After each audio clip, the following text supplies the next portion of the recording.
This is an MJA Inc. Investigations warning. This MJA podcast is rated E for explicit.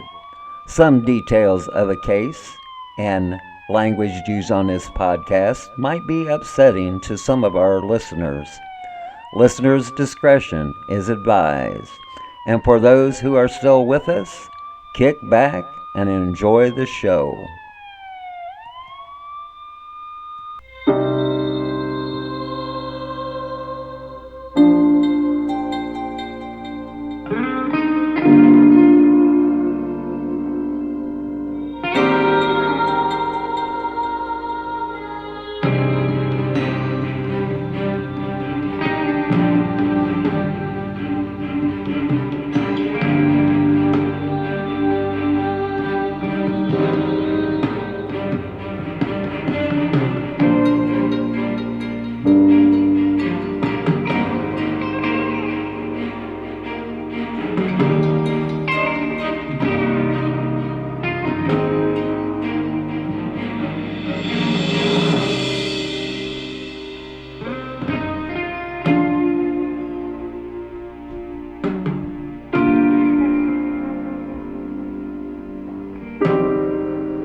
Welcome to our MJA podcast.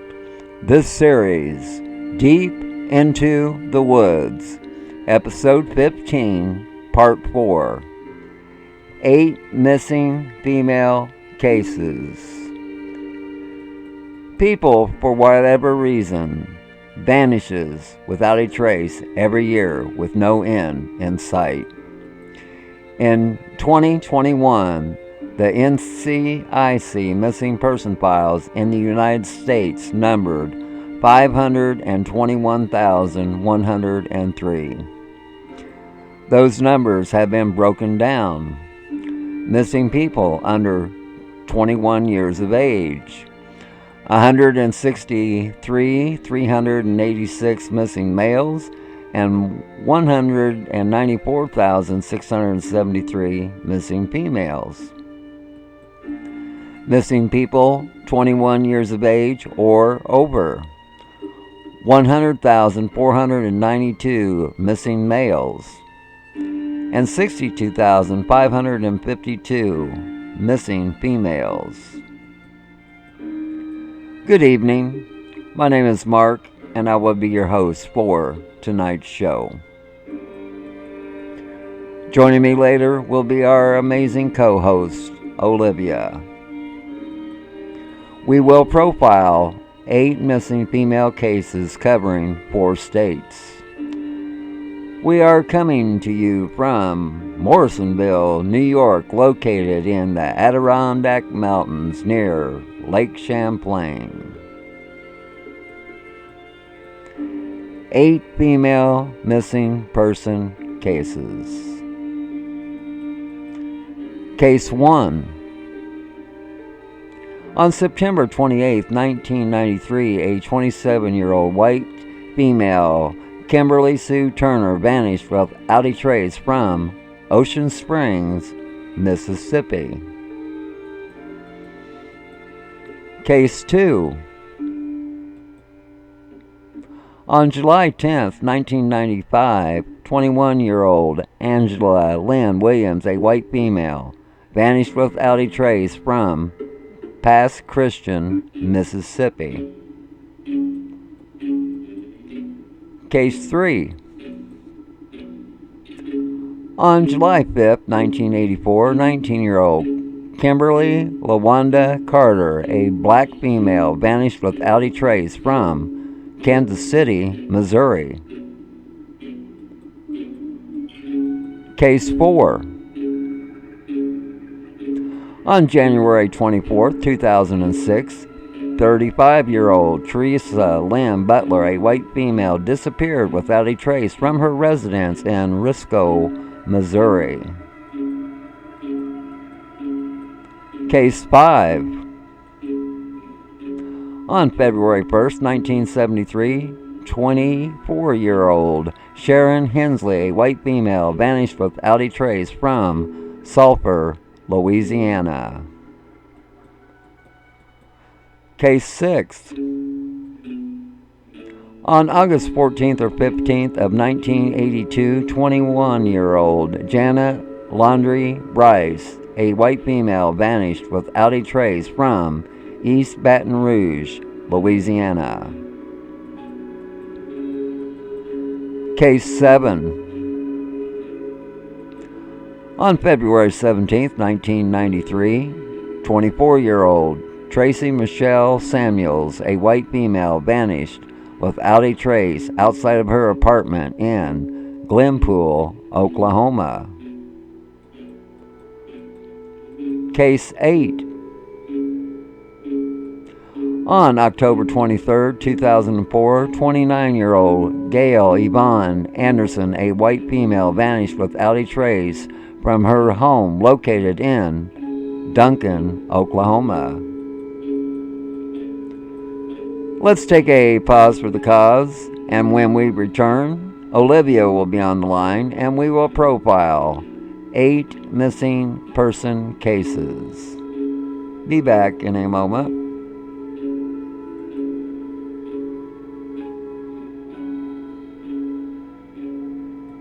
Welcome to our MJA podcast, this series, Deep Into the Woods, Episode 15, Part 4, 8 Missing Female Cases. We have our co-host, Olivia, on the line. How are you doing tonight? Oh, pretty good. How are you? I'm just peachy. Okay, let's dig into these unsolved mysteries. 8 female missing person cases. The Doe Network has 25 females listed as missing from the state of Mississippi. Case 1. Welcome to Ocean Springs, Mississippi. On September 28, 1993, a 27-year-old white female, Kimberly Sue Turner, vanished without a trace from Ocean Springs, Mississippi. The 27-year-old Turner was last seen at Sheila's Grocery, a country store, buying a pack of cigarettes about mid-morning on September 28, 1993. Kimberly Sue Turner left the store on foot. The trailer that the 27-year-old Turner lived with her boyfriend Joe was a short walk from the store. Turner's purse was left behind, and the 27-year-old took no change of clothes. Turner left some clothing in a washing machine and others hanging to dry on the outside line. Kimberly Turner is originally from Ohio. The 27-year-old Turner is a smoker.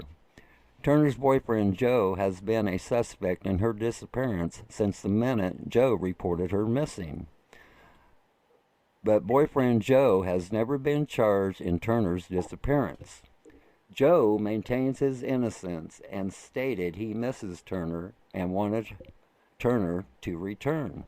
The 27-year-old Kimberly Turner's case is unsolved and being investigated as a possible homicide. If you have any info concerning this case, please contact the Jackson County Sheriff's Department at 228 769 3063. Case 2. Welcome to Pass Christian, Mississippi. On July 10th, 1995, 21-year-old Angela Lynn Williams, a white female, vanished without a trace from Pass Christian, Mississippi. The 21-year-old Williams was last seen to be living with her boyfriend at a beachfront apartment complex on Highway 90 in Pass Christian, Mississippi. On July 10th, 1995, Angela Lynn Williams left her workplace, the Copa Casino, at around 8 a.m. and called a friend at 10 a.m. The 21-year-old Williams has not been seen or heard from again. Angela's father and stepmother, who live out of state, reported her missing in September of 1995. Williams' boyfriend stated she had left with a rich friend from Florida. During the investigation, it showed 21-year-old Williams did indeed have such a friend, but it's unclear whether Angela Williams ever arrived in Florida. The 21-year-old Angela Williams left behind her yellow 1984 Oldsmobile Fiero and other personal belongings, as well as her last paycheck. Angela Williams kept in regular touch with her best friend by phone and letters, but her friend never heard from the 21-year-old Williams after July 1995. There are few details available in the disappearance of 21-year-old Angela Williams. If anyone has info concerning this case, please contact the Harrison County Sheriff's Office at 228-896-0622. The Doe Network has 114 females listed as missing from the state of Missouri. Case 3. Welcome to Kansas City, Missouri.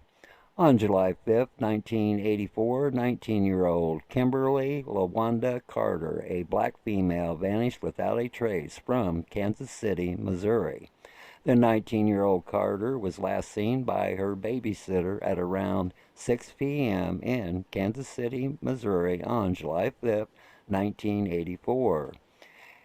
Kimberly LaWanda Carter dropped the children off at the babysitter's home in the vicinity of the 4500 block of Kensington before she went to work. Later, the 19-year-old Carter called a friend and indicated she was in some kind of trouble and asked for a ride. Carter only had time to say the phrase, 20 in Kansas, before the line went dead. Kimberly LaWanda Carter, a 19-year-old black female, never arrived home. One of Carter's friends claims he heard from her on July 7th, 1984, when she called him between 2 and 3 p.m. The 19-year-old Carter told him she was on Interstate 35 in Kansas and asked for a ride. Carter's friend told her he could not pick her up, and she said, "Oh, one of the men here said he would take me home." Carter may have been seen riding in a green Chevrolet Nova during this time period.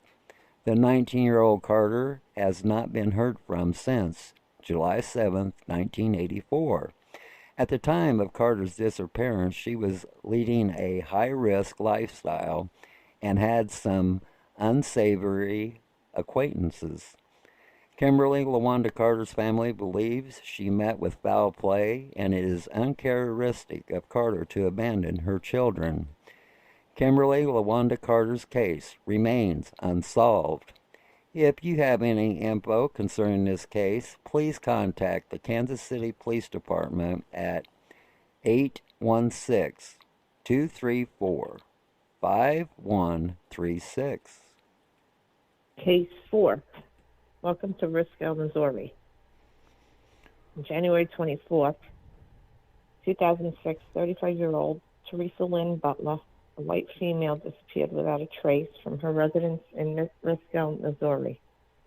The 35-year-old Butler is believed to have disappeared from her residence on County Road 241, just off of Highway 62 near Risco, Missouri, on January 25th, 2006. Teresa Butler was last heard from when she spoke to a relative on the phone at 10 p.m. the previous day. Teresa Butler's husband, Gary Dale Butler, was working the night shift and tried to call her on his lunch break. But the call went to voicemail, and Gary assumed his 35-year-old wife was asleep. Gary Dale Butler came home at 10 a.m. on January 25, 2006, and found his wife missing and their two sons, aged 2 and 4 years old, were home alone. 35-year-old Teresa Butler has never been seen or heard from again. The family's video camera and several video game stations and games, along with digital camera and car stereo, disappeared with Teresa Butler. Also missing was Butler's purse and cellular phone. But her wedding rings, a black leather jacket, and her forest green Jeep were left behind. There were no signs of forced entry to the home and no blood or indications that a struggle had taken place. But a key was found broken off in a lock at the residence, and the light bulb on the front porch was unscrewed. On the day 35-year-old Butler disappeared, cellular phone records revealed that a call was placed from Teresa Butler's phone at 3:16 a.m. The call was placed to a residence in Gideon, Missouri. The man who lived there did not answer the phone at the time. The man went on to say that he didn't know Teresa nor anyone in her family. After her disappearance, Butler's cellular phone was used to place a call to Clarkton, Missouri, to a home where two elderly women lived together. The women don't know Teresa, and neither stated they answered the phone but heard nothing from the other end. Authorities are uncertain why the calls were made. Gary stated his wife, Teresa, was not having any problems prior to her disappearance, but her co-workers stated she had received upsetting phone calls from Gary's ex-wife. Teresa Butler told her father that Gary's ex-wife had threatened her. Gary had been ruled out as a suspect in her case and maintains that the differences between Teresa and his former wife were resolved. A witness came to police and told them about a drug deal where drugs were exchanged for a video camera. After viewing its contents, the witness realized it was Teresa Butler's video camera. The police were able to recover the video camera in the spot the witness indicated. The camera was in a water-filled ditch between Malden and Risco, Missouri. But it had no serial number and there were no tape inside, so they couldn't prove it belonged to Teresa Butler. In November 2019, Melvin Ray Hufford Jr. was charged with first-degree involuntary manslaughter and evidence tampering in the Teresa Butler case. Police stated Hufford had been a person of interest in the Butler case since shortly after she disappeared, and that she had confessed to causing Butler's death. According to Hufford's statement, him and another man with 35-year-old Teresa Butler were getting high on methamphetamine the night she disappeared. After he injected himself in Teresa, she said her chest was hurting and then passed out and died. Hufford claims he then wrapped her body in a tarp and took her to a ditch. Then Hufford stole items from her home to make Butler's disappearance seem like a robbery.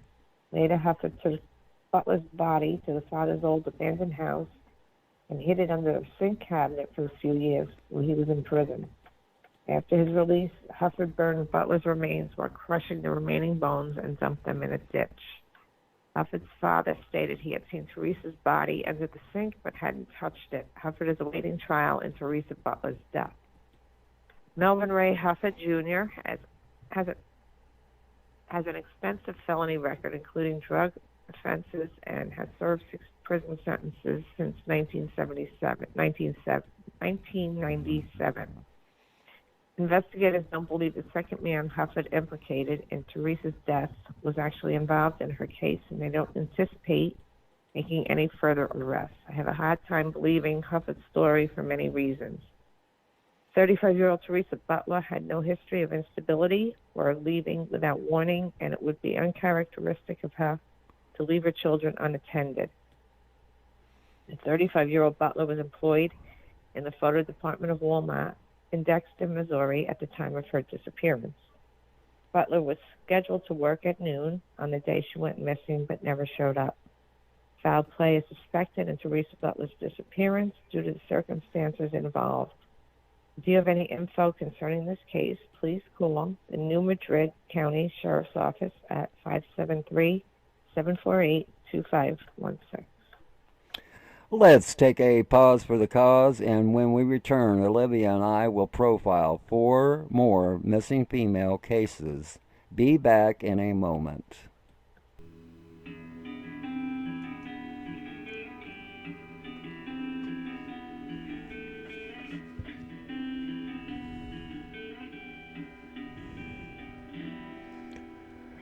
When there is an ending, there was a beginning. Every victim has a picture to paint. Every true crime has its time and place. Please join our MJ podcast, the series Deep into the Woods, Missing Persons, Unsolved Crimes, and the Does.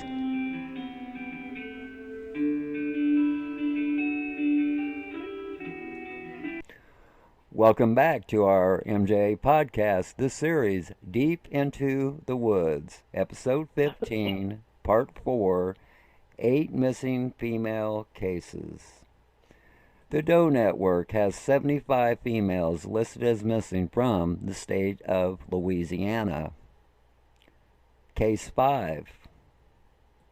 Welcome to Sulphur, Louisiana. On February 1st, 1973, 24-year-old Sharon Hensley, a white female, vanished without a trace from Sulphur, Louisiana. The 24-year-old Hensley was last seen in 1973. At the time, Hensley was seeing a man named Felix Vale.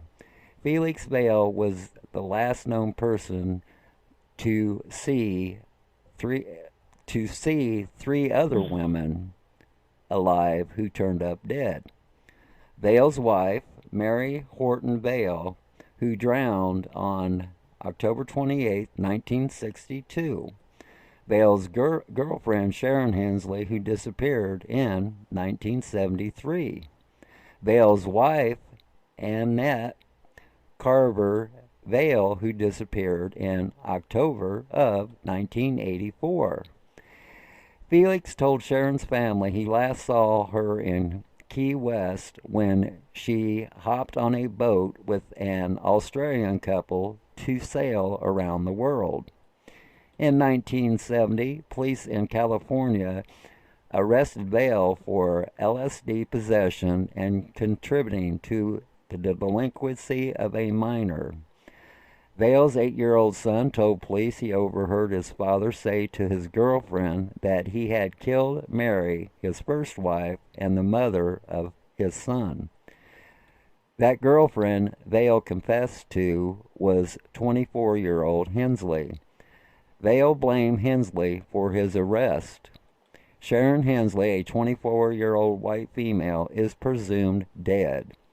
If you have any info concerning this case, please contact the Calhoun Parish Sheriff's Office at 337-494-4523. Case 6. Welcome to Baton Rouge, Louisiana. On August 14th or 15th of 1982, 21-year-old Janet Landry Bryce, a white female, vanished without a trace after leaving a bar in East Baton Rouge, Louisiana. 21-year-old Bryce had been at a bar in East Baton Rouge, Louisiana on August 15, 1982, where Bryce met a man whom she told her friends was an old school friend. 21-year-old Bryce offered the man a ride home, and they left together with another friend. Bryce dropped her friend off at her home and continued with the man in the direction of Cedar Crest. Janet Landry Bryce, a 21-year-old white female, never arrived back at her own apartment.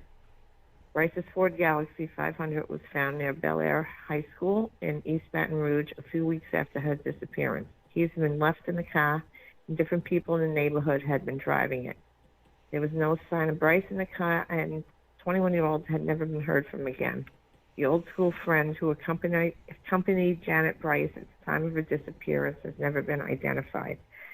Bryce was married at the time of her disappearance and worked as a barmaid. Bryce's husband was working offshore when she disappeared. Janet Bryce's case is unsolved. The 21-year-old Bryce is considered missing under suspicious circumstances. If you have any info concerning this case, please contact the East Baton Rouge Sheriff's Department at 225-389-5073. The Doe Network has 50 females listed as missing from the state of Oklahoma. Case 7. Welcome to Glenpool, Oklahoma. On February 17, 1993, 24-year-old Tracy Michelle Samuels, a white female, vanished without a trace outside of her apartment in Glenpool, Oklahoma. The 24-year-old Samuels was last seen leaving her pickup truck and getting into another vehicle. It was a GMC or Chevrolet flatbed pickup truck.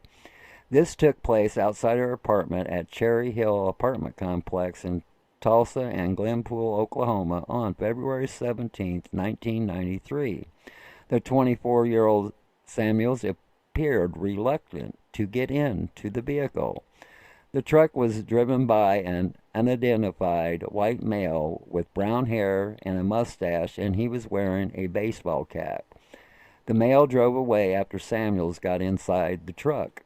The 24-year-old Tracy Samuels has never been heard from again. At 10:30 p.m., the day after Samuels disappeared, her dark blue 1988 GMC extended cab pickup truck was found. The truck was found at an apartment complex. The 24-year-old Samuels may have been taken against her will. Tracy Samuels resided with her husband and 2 children in Glenpool, a suburb of Tulsa, Oklahoma, in 1993. Samuels left her children in care of their grandparents at 11 a.m. on the day she disappeared. The 24-year-old Samuels said she had a job interview, but didn't say what kind of job it was for or where the interview was taking place. Tracy Samuels was apparently carrying a large sum of cash at the time of her disappearance. Samuels and her husband was involved with cocaine in 1993. Samuel's parents described her as a responsible mother who wouldn't have abandoned her son and daughter. The 24-year-old Samuels disappeared just a few days before her daughter's birthday. Foul play is suspected in the Samuels case. Both Glenpool and Tulsa police departments are investigating. If you have any info concerning this case, please contact the Tulsa Police Department Homicide Unit at 918-596-9205 or 918-596-9222. Case 8.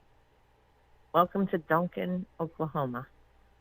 On October 23, 2004, 29-year-old Gail Yvonne Anderson, white female, vanished without a trace from her home located in Duncan, Oklahoma.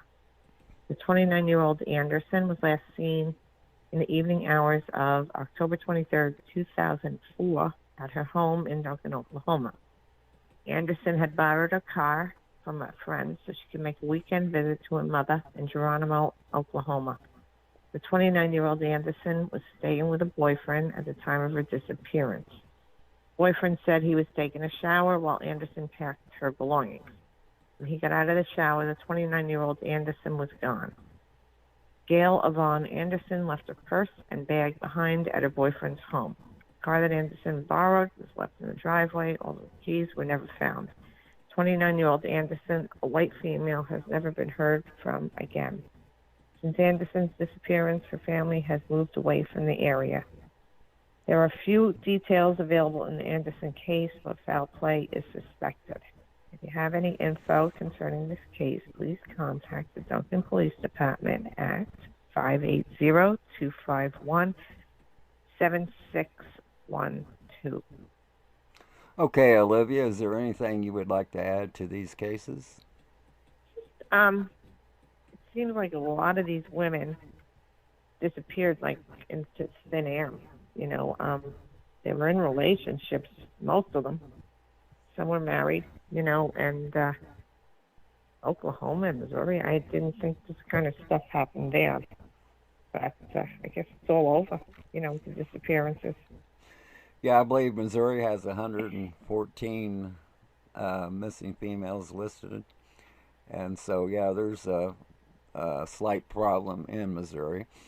And And two, you know, nothing against these females because they're victims, but you gotta watch taking chances, just getting into a car with somebody. You don't know who these people are. Some of them got into cars with people. You just always got to be careful anymore of their surroundings. And even if it's a friend of a friend, you don't know that person. yeah, So you just got to be careful when you're out there. Thank God I don't have to do that no more. yeah.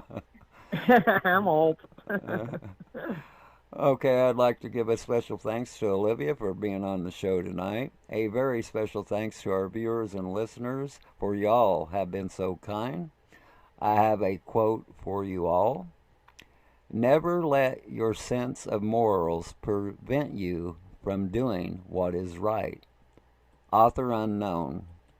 Always remember, folks, that if you ever get bored with nothing to do, well, take a walk deep into the woods. You might be surprised at what you might find. That's the end of our MJ podcast. This has been episode 15, part 4, 8 missing female cases. We say to all of you, good night from Morrisonville, New York, in the Adirondack Mountains. What does it look like in heaven? Is it peaceful? Is it free like they say? Does the sun shine bright forever? Have your fears and your pain gone away? Here on earth it feels like every day good is missing since you left. And here on earth everything's different. There's an emptiness. Oh, I hope you're dancing.